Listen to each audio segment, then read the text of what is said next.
Praise the Lord. സന്തോഷം നിറഞ്ഞ ഈ നല്ല ദിവസം ഞാൻ നിങ്ങളെ സന്തോഷത്തോടെ ക്രിസ്തുമസ് ആശംസകൾ നൽകി ഈ ശുശ്രൂഷയിലേക്ക് സ്വാഗതം ചെയ്യുകയാണ്.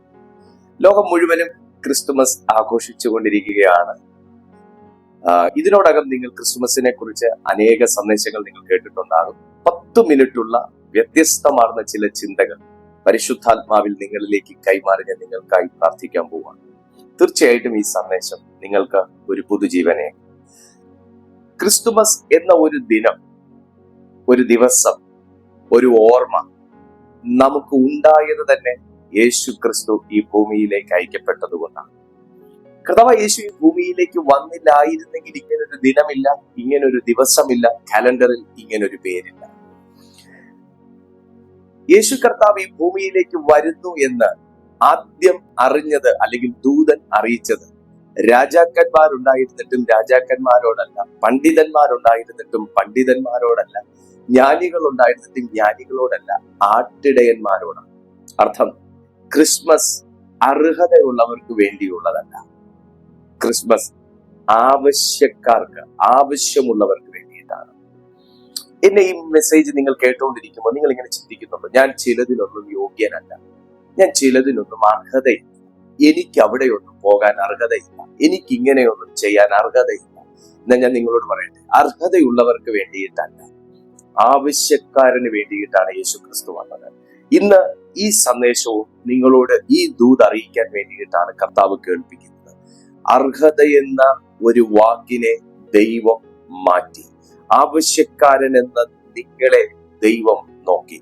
ക്രിസ്തു ഇന്ന് നിങ്ങളുടെ മേൽ തന്റെ അഭിഷേകത്തെ പകരുന്ന ഒരു ദിവസമായിരിക്കും. നിങ്ങളുടെ ജീവിതത്തിൽ ഒരു പുതിയ അനുഭവമുള്ളൊരു ദിനമായിരിക്കും എന്ന് ഞാൻ ഉറപ്പ് നൽകുന്നു.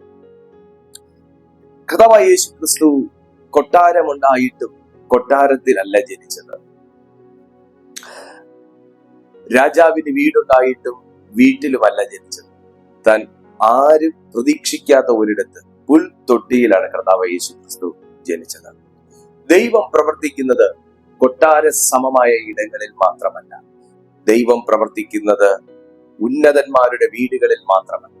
കർത്താവ് സാധാരണക്കാരന്റെ ഭവനങ്ങളെ തേടി സാധാരണക്കാരന്റെ ഇടയിലേക്ക് വന്ന് സാധാരണക്കാരന് വേണ്ടി ഇന്നും ദൈവം പ്രവർത്തിച്ചു കൊണ്ടിരിക്കുന്നത് കൊണ്ട് ഈ ക്രിസ്മസ് ദിനത്തിൽ എനിക്ക് നിങ്ങളോട് പറയാൻ കഴിയും, ദൈവം നമുക്ക് വേണ്ടി വലിയ വെച്ച്. അടുത്തൊരു കാര്യം കൂടെ പറഞ്ഞിട്ട് ഞാൻ വചനഭാഗം വായിക്കാനായിട്ട് പോവുകയാണ്. ദൈവം കർത്താവായ യേശുവിനെ, തന്റെ സ്വപുത്രനെ ഭൂമിയിലേക്ക് അയച്ചു. അതാണല്ലോ ക്രിസ്മസ്. അങ്ങനെയാണെങ്കിൽ ദൈവത്തിന്റെ മുമ്പിൽ 2 ഓപ്ഷൻ ഉണ്ടായിരുന്നു. ഒന്ന്, ദൈവത്തിന് മനുഷ്യന്റെ തെറ്റു നിമിത്തം, പാപം നിമിത്തം മനുഷ്യനെ ശിക്ഷിക്കാം, നീതി നടപ്പാകും. അല്ലെങ്കിൽ ദൈവത്തിന് തന്നെ മനുഷ്യനായി ഭൂമിയിലേക്ക് വന്ന് ദൈവത്തോട് സമനാക്കി തീർക്കാം. എന്നാൽ എന്റെ കർത്താവ് 2ാമത്തെ കാര്യമാണ് തെരഞ്ഞെടുത്ത്. ഞാൻ പറഞ്ഞ കാര്യം ആശയം നിങ്ങൾ പിടികിട്ടും. ദൈവത്തിന്റെ മുമ്പിൽ മനുഷ്യൻ പാപം ചെയ്ത് ഭൂമി മുഴുവൻ ഇരുളുകൊണ്ട് നിറഞ്ഞപ്പോൾ 2 ഓപ്ഷൻ ഉണ്ടായിരുന്നു തന്റെ മുൻപിൽ. ഒന്നുകിൽ ദൈവത്തിന്റെ കോപം അല്ലെങ്കിൽ ദൈവത്തിന്റെ ദേഷ്യം മനുഷ്യന്റെ മേൽ തീർക്കാം, മനുഷ്യനെ ശിക്ഷിക്കാം, ദൈവത്തിന്റെ നീതി നടപ്പാക്കും, പാപത്തിന് പരിഹാരമായി. അല്ലെങ്കിൽ ദൈവത്തിന് മനുഷ്യനായി തന്നെ ഭൂമിയിലേക്ക് വന്ന് പാപത്തിന് പരിഹാരം വരുത്തി മനുഷ്യനെ ദൈവത്തിങ്കിലേക്ക് റീകണക്ട് ചെയ്യാം. ദൈവം തെരഞ്ഞെടുത്തത് 2ാമത്തെ കാര്യമാണ്. താൻ തന്നെ ദൈവമായിരിക്കെ ദൈവത്തോടുള്ള സമത്വം മുറുകെ പിടിക്കാതെ വേഷത്തിൽ മനുഷ്യനായി ഭൂമിയിലേക്ക് താണ മനുഷ്യന്റെ ഇടയിലേക്ക്, മനുഷ്യനെ പോലെ തന്നെ മാംസരക്തങ്ങളോട് കൂടിയവനായി നമ്മുടെ ഇടയിലേക്ക് വന്ന് നമുക്ക് വേണ്ടി ജീവിച്ച് നമ്മളോടുകൂടെ വസിച്ച്, ആമേൻ ആമേൻ ആമേൻ, താൻ മരിച്ചടക്കപ്പെട്ട് ഉയർത്തെഴുന്നേറ്റ് പിതാവിന്റെ വലത്തുഭാഗത്ത് ഇരിക്കത്തക്ക നിലയിൽ കർത്താവ് 2ാമത്തെ ഓപ്ഷൻ തിരഞ്ഞെടുത്തപ്പോൾ എനിക്ക് ഇന്ന് ഈ ക്രിസ്മസ് ദിനത്തിൽ നിങ്ങളിലേക്ക് കൈമാറാനുള്ള ഒരു സന്ദേശം ഇതാണ്. ആർക്കും നമ്മുടെ ജീവിതത്തിലേക്ക് ഇറങ്ങി വരാൻ കഴിയാത്തതുപോലെ, ആർക്കും നമ്മുടെ ജീവിതങ്ങളിലേക്ക് ഇടപെടാൻ കഴിയാത്തതുപോലെ, ആർക്കും നമ്മുടെ ജീവിതത്തിൽ പരിഹാരം വരുത്താൻ കഴിയാത്തതുപോലെ സകല വിഷയങ്ങൾക്കും സകല ചോദ്യങ്ങൾക്കും പരിഹാരവും ഉത്തരവും കണ്ടെത്തുവാൻ ഇന്നും നമുക്ക് വേണ്ടി ജീവിക്കുന്ന കർത്താവായ യേശു ക്രിസ്തുവിന് കഴിയും. Hallelujah, praise God, hallelujah. അങ്ങനെയാണെങ്കിൽ നിങ്ങളൊന്ന് തിരുവെഴുത്തിലേക്ക് നോക്കിക്കേ. ക്രിസ്മസ് എന്നൊരു ദിനം ഉണ്ടായില്ലായിരുന്നെങ്കിൽ ഇന്നത്തെ ഈ ലോകത്തിന്റെ അവസ്ഥ എന്തായിരിക്കും? ക്രിസ്മസ് എന്നൊരു ദിനം ഉണ്ടായത് തന്നെ കർത്താവായ യേശു ക്രിസ്തു ഭൂമിയിലേക്ക് വന്നതുകൊണ്ടാണ്. എന്നാൽ ക്രിസ്മസ് എന്നൊരു ദിനം ഈ ഭൂമിയിൽ ഉണ്ടായില്ലായിരുന്നെങ്കിൽ, യോഹന്നാന്റെ സുവിശേഷം 1-ാമത്തെ അധ്യായത്തിലേക്ക് പ്രിയപ്പെട്ടവർ വന്ന്, യോഹന്നാന്റെ സുവിശേഷം 1-ാമത്തെ അധ്യായം അതിന്റെ 5-ാമത്തെ വാക്യത്തിലേക്ക് നമ്മൾ നോക്കുന്ന സമയം, പ്രൈസ് ഗോഡ്, നിങ്ങൾ ഈ വീഡിയോ കണ്ടുകൊണ്ടിരിക്കുമ്പോൾ തന്നെ നിങ്ങൾ ഈ വീഡിയോയ്ക്ക് ഒരു ലൈക്ക് കൊടുത്താൽ, ഷെയർ ചെയ്യാൻ പറ്റുമെങ്കിൽ നിങ്ങളൊന്ന് ഷെയർ ചെയ്താൽ, ചാനൽ സബ്സ്ക്രൈബ് ചെയ്തിട്ടില്ലെങ്കിൽ നിങ്ങൾ സബ്സ്ക്രൈബ് ചെയ്താൽ ഒത്തിരി പുതിയ വ്യക്തികളിലേക്ക് ഈ സന്ദേശം എത്തും. ദൈവമക്കൾ അങ്ങനെ ഒന്ന് ചെയ്ത് സപ്പോർട്ട് ചെയ്താട്ടെ. യോഹന്നാന്റെ സുവിശേഷം 1-ാമത്തെ അധ്യായം അതിന്റെ 5-ാമത്തെ വാക്യത്തിൽ പറയുന്നു, വെളിച്ചം ഇരുളിൽ പ്രകാശിക്കും, ഇരുളോ അതിനെ പിടിച്ചടക്കി. ഭൂമിയെ പിടിച്ചടക്കിയിരുന്ന ഇരുളിന്റെ മധ്യത്തിലാണ് കർത്താവായ യേശു ക്രിസ്തുവിന്റെ ജനനം ഭൂമിയിലുണ്ടാകുന്നത്. അത് ഡിസംബർ 25-നാണെന്ന് ഒരു തെളിവുകളും ബൈബിൾ നൽകുന്നില്ല. എന്നാൽ യേശു ക്രിസ്തു ജനിച്ചിരുന്നു എന്നും താൻ ഈ ഭൂമിയിൽ ജീവിച്ചിരുന്നു എന്നും താൻ ലോകരക്ഷകനാണ് എന്നും വിശുദ്ധ ബൈബിൾ സാക്ഷ്യപ്പെടുന്നു. അതൊരു യാഥാർത്ഥ്യമായതുകൊണ്ടാണ് കലണ്ടറിൽ പോലും അത് മാർക്ക് ചെയ്യപ്പെട്ടത്. 6-ാമത്തെ വാക്യത്തിൽ പറയുന്നു, 5-ാമത്തെ വാക്യത്തിൽ പറയുന്നു, വെളിച്ചം ഇരുളിൽ പ്രകാശിക്കും. യേശുക്രിസ്തുവിന്റെ ആഗമന ഉദ്ദേശം തന്നെ ഇരുളിനെ നീക്കി വെളിച്ചത്തിലേക്ക് മനുഷ്യനെ കൊണ്ടുവരിക എന്ന്. മനുഷ്യന്റെ പാപം അവന്റെ ബുദ്ധിയെയും അവന്റെ കഴിവുകളെയും അവന്റെ ദൈവവുമായിട്ടുള്ള ബന്ധത്തെയും ഒക്കെ ഇരുളിൽ മുക്കി പിടിച്ചടക്കി വെച്ചിരുന്നപ്പോൾ കർത്താവായ യേശു ക്രിസ്തുവിന്റെ ജനനം ആ പിടിച്ചടക്കി വെച്ചിരുന്ന ഇരുളിനെ നീക്കുക എന്നുള്ളൊരു ഉദ്ദേശത്തോടു കൂടെയാണ്. ഈ ദിനത്തിൽ നിങ്ങളുടെ ജീവിതത്തിൽ, നിങ്ങളുടെ ചിന്തകളിൽ, നിങ്ങളുടെ ഹൃദയങ്ങളിൽ, നിങ്ങളുടെ ഭവനത്തിൽ യേശു ക്രിസ്തുവിന്റെ ജനനത്തെ നിങ്ങൾ സെലിബ്രേറ്റ് ചെയ്താൽ, യേശുക്രിസ്തുവിന്റെ ജനനത്തെ നിങ്ങൾ ആക്സെപ്റ്റ് ചെയ്താൽ, യേശുക്രിസ്തുവിന്റെ ആഗമന ഉദ്ദേശത്തെ നിങ്ങൾ ആക്സെപ്റ്റ് ചെയ്താൽ, നിങ്ങളുടെ ജീവിതത്തെ പല മേഖലകളിൽ പിടിച്ചടക്കി വെച്ചിരിക്കുന്ന ഇരുളിന്റെ സ്വാധീനങ്ങൾ എന്നേക്കുമായി തകർക്കപ്പെടും. ഇരുള് നീങ്ങുന്ന ഒരൊറ്റ നാമമേ ഉള്ളൂ, അത് യേശു എന്ന നാമമാണ്. പിടിച്ചടക്കി വെച്ചിരിക്കുന്ന എല്ലാ ഹുക്കും പൊട്ടുന്ന ഏക നാമമേ ഉള്ളൂ, അത് യേശുവിന്റെ നാമമാണ്. യേശുവിന്റെ നാമം പറയുമ്പോൾ പുറപ്പെടുന്നത് പോലത്തെ ശക്തി വേറെ ഏതൊരു നാമം പറഞ്ഞാലും പുറപ്പെടുന്നില്ല. യേശുവിന്റെ നാമം പറയുമ്പോൾ സംഭവിക്കുന്നത് പോലെ അത്ഭുതങ്ങൾ വേറെ ഏതൊരു നാമം പറഞ്ഞാലും സംഭവിക്കുന്നില്ല. അങ്ങനെയാണെങ്കിൽ ഞാൻ ഇന്ന് നിങ്ങളോട് പറയുന്നു, യേശു ക്രിസ്തുവിന്റെ ജനനത്തെ സെലിബ്രേറ്റ് ചെയ്യുക. പറയുക, കർത്താവേ, എന്റെ ഹൃദയത്തിൽ ആ ജനനത്തിന്റെ സന്തോഷം ഉണ്ടാകട്ടെ. പറയുക, കർത്താവേ, എന്റെ ആത്മാവിൽ ആ യേശുവിന്റെ ജനനത്തിന്റെ സന്തോഷം ഉണ്ടാകട്ടെ. എന്റെ ഭവനത്തിൽ ആ യേശുവിന്റെ ജനനത്തിന്റെ സന്തോഷം ഉണ്ടാകട്ടെ. വലിയ മാറ്റങ്ങൾ, അത്ഭുതകരമായ മാറ്റങ്ങൾ, അതിശയകരമായ മാറ്റങ്ങൾ നിങ്ങളുടെ ജീവിതത്തിൽ നിശ്ചയമായും നിങ്ങൾക്ക് അനുഭവിക്കാനായി കഴിയും. യെശയ്യാവ് തന്നെ പറയുന്നു, യെശയ്യാവിന്റെ പ്രവചന പുസ്തകം 9-ാമത്തെ അധ്യായം 2-ാമത്തെ വാക്യത്തിൽ പറയുന്നു, ഇരുട്ടിൽ കിടന്ന ജനം ഒരു വലിയ വെളിച്ചം കണ്ടു. ഇരുട്ടിൽ കിടന്ന ജനം വലിയ വെളിച്ചം കണ്ടു. എന്നെ കുറിച്ച് അറിയാവുന്നവർക്കറിയാം, ഞാനെന്ന വ്യക്തി ഒരു വലിയ വെളിച്ചം കണ്ടത് എപ്പോഴാണെന്ന് ചോദിച്ചാൽ, അതെന്റെ യേശു കർത്താവ് എന്റെ ജീവിതത്തിലേക്ക് വന്നപ്പോൾ, ആ രക്ഷയുടെ സന്തോഷം ഞാൻ അനുഭവിച്ചപ്പോൾ, ആ ജനനത്തിന്റെ സന്തോഷം ഞാൻ അനുഭവിച്ചപ്പോൾ, വീണ്ടും ജനനം എന്നൊരു അനുഭവം എന്റെ ജീവിതത്തിൽ വന്നപ്പോൾ, ഈ ജലത്തിൽ മുങ്ങി പൊങ്ങി സ്നാനമേറ്റ ഞാൻ പുതിയൊരു മനുഷ്യനായി തീർന്നപ്പോൾ, ആ രക്ഷയുടെ സന്തോഷം അനുഭവിച്ചതുപോലെ ഇന്നും രക്ഷിക്കപ്പെടാത്ത, സ്നാനമേൽക്കാത്ത, പുതുജനനത്തിന്റെ സന്തോഷം അനുഭവിക്കാത്ത ആരെങ്കിലുമൊക്കെ ഈ സന്ദേശം കേട്ടുകൊണ്ടിരിക്കുന്നെങ്കിൽ, പ്രിയപ്പെട്ട ദൈവമക്കളെ, ഞാൻ നിങ്ങളോട് പറയുന്നു, സ്നാനം എന്നത്, വീണ്ടും ജനനം എന്നത് അതൊരു സഭയോട് ചേരുന്ന ഒരു കർമ്മമല്ല, അത് യേശുവിനോട് ചേരുന്ന ഒരു ഉത്തരവാദിത്വമാണ്. അത് യേശുവിനോട് ചേരുന്ന ഒരു ഉത്തരവാദിത്വമാണ്. നമ്മൾ ചെയ്യേണ്ട ഒരു കർത്തവ്യമാണ് വീണ്ടും ജനിക്കുക, സ്നാനമേൽക്കുക എന്നുള്ളത്. നിങ്ങൾ ക്രിസ്തുവിൽ പുതിയ സൃഷ്ടികൾ ആയിത്തീരും. ക്രിസ്മസ് ഇല്ലായിരുന്നെങ്കിൽ, അർത്ഥം യേശു വന്നില്ലായിരുന്നെങ്കിൽ. നമ്മുടെ ലോകത്തിന് എന്ത് സംഭവിക്കുമായി?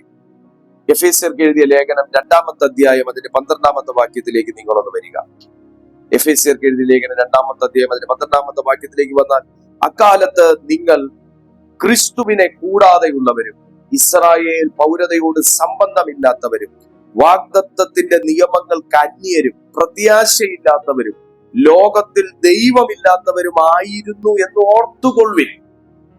യേശുക്രിസ്തു വരുന്നതിന് മുന്നേ ഉള്ള കാലഘട്ടത്തെ കുറിച്ചാണ് പൗലോസ്ലീഹ പറയുന്നത്. ദൈവമില്ലാത്തവർ, പ്രത്യാശയില്ലാത്തവർ, സമാധാനമില്ലാത്തവർ, ഇസ്രായേൽ പൗരത്വത്തോട് സംബന്ധമില്ലാത്തവർ എന്ന് പറഞ്ഞാൽ നമ്മുടെ ഐഡന്റിറ്റി പോലും ഇല്ലാത്ത ഒരു മനുഷ്യർ എന്തിന് ജീവിക്കുന്നു, എന്ത് പ്രത്യാശയിൽ ജീവിക്കണം, എന്ത് രക്ഷയുടെ മാർഗം, ഇതൊന്നും അറിയാത്ത ഒരു കൂട്ടം നിയമങ്ങൾക്കകത്ത് പിടിക്കപ്പെട്ട് ആരുടെയോ കർത്തൃത്വത്തിൽ മുൻപോട്ട് പോയിക്കൊണ്ടിരിക്കുന്ന ഒരു ജനം, ദൈവമില്ലാത്തവർ.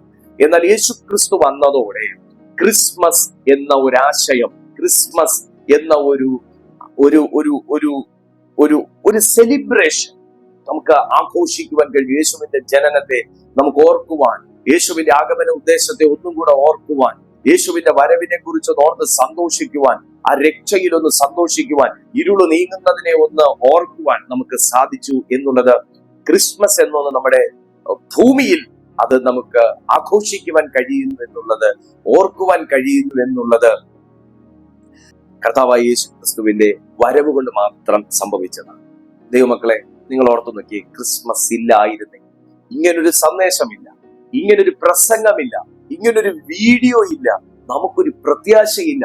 നമുക്കിപ്പോ ഏത് വിഷയം വന്നാലും നിങ്ങൾ പറയത്തില്ലേ നമുക്ക് പ്രാർത്ഥിക്കാം. ഞാനിപ്പോ നിങ്ങളോട് തന്നെ ഒരു വിഷയം പറഞ്ഞാൽ പോലും നിങ്ങൾ എന്നോട് പറയും, പാസ്റ്റർ എന്തിനാ വിഷമിക്കുന്നത്, നമുക്ക് പ്രാർത്ഥിക്കാം, ദൈവം അത്ഭുതം ചെയ്യും. എന്തുകൊണ്ടാ പറയുന്നത്? നിങ്ങൾക്കത് അനുഭവമുള്ളത് കൊണ്ട്. എക്സാക്ട്ലി, ക്രിസ്മസ് എന്നതൊരു ആഘോഷമായി നിൽക്കുമ്പോഴല്ല, ക്രിസ്മസ് എന്നതൊരു അനുഭവമായി മാറുമ്പോഴാണ് അങ്ങനെ ഒരു പ്രത്യാശയുടെ പദം നിങ്ങൾക്ക് പറയുവാൻ കഴിയുന്നത്. ഞാൻ ഇന്ന് നിങ്ങളോട് പറയട്ടെ, പ്രത്യാശയില്ലാത്ത ആരെങ്കിലും എന്നെ കാണുന്നെങ്കിൽ, പ്രതീക്ഷകളൊക്കെ അസ്തമിച്ച ആരെങ്കിലും എന്നെ കാണുന്നെങ്കിൽ, സന്തോഷവും സമാധാനവും ഒക്കെ ഐശ്വര്യവും ഒക്കെ മങ്ങലേറ്റവരായി കാണുന്നുണ്ടെങ്കിൽ, യേശുവിന്റെ നാമത്തിൽ നിറഞ്ഞ ദൈവ സാന്നിധ്യത്തിന്റെ കീഴിൽ നിന്നുകൊണ്ട് ഞാൻ കൈമാറുകയാണ്. ക്രിസ്മസ് എന്നതൊരു ദിവസമല്ല, ക്രിസ്മസ് എന്നതൊരു ആഘോഷം മാത്രമല്ല, ക്രിസ്മസ് എന്നതൊരു അനുഭവമാക്കുവാൻ നിങ്ങൾ നിങ്ങളെ തന്നെ അനുവദിക്കുകയാണെങ്കിൽ എല്ലാ മങ്ങലുകളും നിങ്ങളുടെ ജീവിതത്തിൽ നിന്ന് മാറും. എല്ലാ മങ്ങലുകളും നിങ്ങൾ ജീവിതത്തിൽ നിന്ന് മാറും. എപ്പോഴാണ് ക്രിസ്മസ് നമ്മുടെ ജീവിതത്തിലേക്ക് വന്നത് എന്ന് ചോദിച്ചാൽ, റോമർക്ക് എഴുതിയ ലേഖനം അതിന്റെ 5-ാമത്തെ അധ്യായം അതിന്റെ 6-ാമത്തെ വാക്യത്തിലേക്ക് ഒന്ന് പ്രിയപ്പെട്ടവർ വന്നേ. റോമർക്ക് എഴുതിയ ലേഖനം അതിന്റെ 5-ാമത്തെ അധ്യായം അതിന്റെ 6-ാമത്തെ വാക്യത്തിലേക്ക് വരുമ്പോൾ, നാം ബലഹീനരായിരിക്കുമ്പോൾ തന്നെ ക്രിസ്തു തക്ക സമയത്ത് അഭക്തർക്ക് വേണ്ടി മരിച്ചു. ശ്രദ്ധിക്കുക, ക്രിസ്തു വന്ന സമയം ഏതാണെന്ന് ചോദിച്ചു. ക്രിസ്തു മരിച്ചത് ബലഹീനരായിരിക്കുമ്പോൾ തന്നെ, തക്ക സമയത്ത്. ഈ പോയിന്റ് നിങ്ങൾ നോട്ട് ചെയ്താണ്. യേശുക്രിസ്തു വന്നത് വൈകിയല്ല. യേശുക്രിസ്തു ഭൂമിയിലേക്ക് വന്നതൊരു 10 സെക്കൻഡ് നേരത്തെ അല്ല. യേശുക്രിസ്തു ഭൂമിയിൽ നിന്ന് മാറ്റപ്പെട്ടത് 10 മിനിറ്റ് താമസിച്ചുവല്ല. യേശുക്രിസ്തു വന്നത് തക്ക സമയത്താണ്. ബൈബിളിൽ സമയത്തിന് ഭയങ്കര പ്രാധാന്യമുണ്ട്. നിങ്ങളുടെ ജീവിതത്തിലും സമയങ്ങൾക്ക് നിങ്ങൾ പ്രാധാന്യം കൊടുക്കും. നിങ്ങൾ ഈ മെസ്സേജ് നിങ്ങൾ കണ്ടുകൊണ്ടിരിക്കുന്നല്ലോ, നിങ്ങൾ ഈ മെസ്സേജ് കണ്ടുകൊണ്ടിരിക്കുന്ന സമയത്തിന് നിങ്ങൾ അറിയാതെ നിങ്ങൾ വലിയ വില കൊടുത്തുകൊണ്ടിരിക്കുകയാണ്. അതുകൊണ്ട് തന്നെ നിങ്ങൾ ബ്ലെസ്സഡാണ്. കാരണം നിങ്ങൾ കേൾക്കുന്നത് ഒരു ഒരു ഒരു ചരിത്ര പുരുഷനേക്കാൾ വലിയ ഒരു ജനനത്തിന്റെ ഉടമയെ കുറിച്ചാണ്. ഒത്തിരി ചരിത്ര പുരുഷന്മാർ നമുക്ക് മുന്നേ അവർ വന്നു, അവർ മൺമറഞ്ഞു പോയി, അവർ വന്നതിന്റെ ചില രേഖകളൊക്കെ. പക്ഷെ ഒരൊറ്റ മനുഷ്യന്റെ പോലും, ഒരൊറ്റ ചരിത്ര പുരുഷന്റെ പോലും ഉയർത്തെഴുന്നേൽപ്പിനെ കുറിച്ച്, അവരുടെ മരണം റെക്കോർഡ് ചെയ്തിട്ടുണ്ട്, അവരുടെ ജനനം റെക്കോർഡ് ചെയ്തിട്ടുണ്ട്, എല്ലാം റെക്കോർഡ് ചെയ്തു. പക്ഷെ ഒരൊറ്റ മനുഷ്യന്റെ പോലും ഉയർത്തെഴുന്നേൽപ്പ് കലണ്ടറിൽ രേഖപ്പെടുത്തിയിട്ടില്ല. ആ രേഖപ്പെടുത്തിയിരിക്കുന്ന ഏക പുരുഷൻ അത് യേശുക്രിസ്തുവിന്റെ മാത്രമാണ്. യേശുക്രിസ്തുവിന്റെ ജനനം ക്രിസ്മസ് ആയി കലണ്ടറിൽ രേഖപ്പെടുത്തി. യേശുക്രിസ്തുവിന്റെ മരണം ദുഃഖവെള്ളിയായി അല്ലെങ്കിൽ ഗുഡ് ഫ്രൈഡേ ആയി കലണ്ടറിൽ രേഖപ്പെടുത്തി. അവിടെ കൊണ്ട് തീർന്നില്ല. യേശുക്രിസ്തുവിന്റെ ഉയർത്തെഴുന്നേൽപ്പ് ഈസ്റ്ററായി കലണ്ടറിൽ രേഖപ്പെടുത്തി. ലോകത്തിൽ ഒരു ചരിത്ര പുരുഷന്റെ പോലും ജനന മരണങ്ങൾ രേഖപ്പെടുത്തിയപ്പോൾ യേശുക്രിസ്തുവിന്റെ മാത്രമേ ഉയർത്തെഴുന്നേൽപ്പ്, ഒരു പുനരുത്ഥാനം, റിസറക്ഷൻ കലണ്ടറിൽ രേഖപ്പെടുത്തിയിട്ടുള്ളൂ. അത് നാം സ്വീകരിച്ചു പറയുന്ന യേശുക്രിസ്തുവിന്റെ നാമം മാത്രമാണ്. അതുകൊണ്ട് പ്രിയപ്പെട്ട ദൈവമക്കളെ, കർത്താവ് യേശുക്രിസ്തു ഭൂമിയിലേക്ക് വന്നതും ഇങ്ങനെ തന്നെയാണ്. നാം അശക്തരായിരിക്കുമ്പോൾ തന്നെ ക്രിസ്തു അകൃത്യങ്ങൾക്കായി മരിച്ചു എന്ന് എഴുതിയിരിക്കുന്ന പോലെ തന്നെ നാം അശക്തരായിരിക്കുമ്പോൾ, നാം ബലഹീനരായിരിക്കുമ്പോൾ, നാം ആലംബഹീനരായിരിക്കുമ്പോൾ, നാം അശരണരായിരിക്കുമ്പോൾ എനിക്ക് വേണ്ടി, നിങ്ങൾക്ക് വേണ്ടി ക്രിസ്തു തക്ക സമയത്ത് ഭൂമിയിലേക്ക് വന്ന ദിവസമാണ് ക്രിസ്മസ് എന്ന് പറയുന്നത്. ആ ദിവസം നമ്മൾ ഡിസംബർ 25 എന്ന് പറയുന്നു, നമ്മൾ അതിനെ ആഘോഷിക്കുന്നു ഒക്കെ ചെയ്യുന്നു. എങ്കിലും നാം ആ ഒരു ദിവസത്തെ വിലമതിക്കുന്നു. അതൊരു വലിയ കാര്യമാണ്, അതൊരു വലിയ ബ്ലെസ്സിങ് ആണ്. ഞാൻ നിങ്ങൾക്ക് വേണ്ടി പറയട്ടെ, ഒന്നും നിങ്ങൾക്ക് വൈകി വരത്തില്ല. തക്ക സമയത്ത് യേശു വന്നതുപോലെ, തക്ക സമയത്ത് താൻ പ്രവർത്തിച്ചതുപോലെ, തക്ക സമയത്ത് താൻ മരിച്ചതുപോലെ, തക്ക സമയത്ത് താൻ ഉയർത്തെഴുന്നേറ്റതുപോലെ യേശു നിങ്ങളുടെ ജീവിതത്തിൽ തക്ക സമയത്ത് ചില അത്ഭുതങ്ങൾ ചെയ്യും. തക്ക സമയത്ത് നിങ്ങളുടെ ജീവിതത്തിൽ അത്ഭുതം നടക്കും. ഫിലിപ്പിയർക്ക് എഴുതിയ ലേഖനം 2-ാമത്തെ അധ്യായം അതിന്റെ 6-ാമത്തെ വാക്യത്തിലേക്ക് നാം പോകുമ്പോൾ ഇങ്ങനെ നമുക്ക് കാണാൻ പറ്റും, അവൻ ദൈവരൂപത്തിലിരിക്കും, ദൈവത്തോടുള്ള സമത്വം മുറുകെ പിടിച്ചുകൊള്ളണം എന്ന് വിചാരിക്കാതെ ദാസരൂപമെടുത്ത് മനുഷ്യ സാദൃശ്യത്തിലായി തന്നെ താൻ ഒഴിച്ച് വേഷത്തിൽ മനുഷ്യനായി വിളങ്ങി തന്നെ താൻ താഴ്ത്തി മരണത്തോളം, ക്രൂശിലെ മരണത്തോളം തന്നെ അനുസരണമുള്ളവരായി തീർന്നു. അതുകൊണ്ട് ദൈവം അവനെ ഏറ്റവും ഉയർത്തി സകല നാമത്തിനും മേലായ നാമം നൽകി. അങ്ങനെ യേശുവിന്റെ നാമത്തിങ്കൽ സ്വർലോകരുടെയും ഭൂലോകരുടെയും അധോലോകരുടെയും മുഴങ്കാലൊക്കെയും മടങ്ങുകയും എല്ലാ നാമവും യേശു കർത്താവ്, യേശു ക്രിസ്തു കർത്താവ് എന്ന് പിതാവായ ദൈവത്തിന്റെ മഹത്വത്തിനായി ഏറ്റുപറയുകയും ചെയ്യേണ്ടി വരും. ഇന്ന് നാം ഏറ്റുപറഞ്ഞിരിക്കുന്ന നാമമായ യേശുവിന്റെ നാമം. ഏത് മുഴങ്കാലും മടങ്ങുന്ന നാമം യേശുവിന്റെ നാമമാണ്. എന്നെ കേൾക്കുന്ന മാന്യ മിത്രമേ, സുഹൃത്തെ, സഹോദരി, സഹോദരനെ, ഞാൻ നിങ്ങളോട് പറയട്ടെ, മടങ്ങാത്ത ഏത് കാലും ഈ നാമത്തിന്റെ മുമ്പിൽ മടങ്ങും. പിരിയാത്ത ഏത് ചെങ്കടലും ഈ നാമത്തിന്റെ മുമ്പിൽ പിരിയും. തകരാത്ത ഏത് വൻ മതിലും ഈ നാമത്തിന്റെ മുമ്പിൽ തകരും. അത്ര വലിയ ശക്തിയുള്ള നാമമാണ് യേശു എന്ന നാമം. അത്ര വലിയ പവറാണ് യേശുവിന്റെ ജനനത്തിന്, അത്ര വലിയ പവറാണ് യേശുവിന്റെ മരണത്തിന്, അത്ര ഭയങ്കര പവറാണ് യേശുവിന്റെ ഉയർത്തെഴുന്നേൽപ്പിന്. അതുകൊണ്ട് ഇന്നത്തെ ദിവസം ഞാൻ നിങ്ങളോട് പറയുന്നത്, ക്രിസ്മസ് ഒരാഘോഷമായി മാത്രം നമ്മൾ വിചാരിക്കാതെ അതൊരനുഭവമായി നമ്മുടെ ജീവിതത്തിൽ കൊണ്ടുവരുവാൻ നമുക്ക് കഴിയട്ടെ. യേശു ജനിച്ചത് കൊണ്ടാണ് നമ്മൾ ക്ഷമിക്കാൻ പഠിച്ചത്. യേശു നമ്മളെ പഠിപ്പിച്ചത് കൊണ്ടാണ് നമ്മൾ പലതും കൊടുക്കാൻ പഠിച്ചത്. യേശു നമ്മളെ പഠിപ്പിച്ചത് കൊണ്ടാണ് നമ്മൾ നമ്മുടെ സഹജീവികളെ സ്നേഹിക്കാൻ പഠിച്ചത്. ക്രിസ്മസ് നമുക്ക് നൽകുന്ന സന്ദേശം സ്നേഹവും സഹകരണവും സാഹോദര്യവും സമത്വവും ഒക്കെ തന്നെയാണ്. അതുകൊണ്ട് ക്രിസ്തു ഉള്ള ദൈവമക്കളെ ലോകം തിരിച്ചറിയട്ടെ, അത് യേശുവിന്റെ ഐഡന്റിറ്റിയിൽ അറിയട്ടെ. നിങ്ങൾ ഒരിടത്ത് പോയി നിന്നാൽ യേശുവിനെ നിങ്ങൾക്ക് പ്രദർശിപ്പിക്കുവാൻ കഴിയട്ടെ. നമുക്കെല്ലാവർക്കും അതിന് കഴിയട്ടെ. കർത്താവ് അതിനു വേണ്ടി തന്റെ ആത്മാവിനാൽ നമ്മെ ഓരോരുത്തരെയും നിറയ്ക്കട്ടെ. നിങ്ങൾക്ക് എല്ലാവർക്കും ഒരു ഐശ്വര്യവും അനുഗ്രഹവും നിറഞ്ഞ ഒരു ക്രിസ്തുമസ് ഞാനും ആശംസിക്കുന്നു. God will.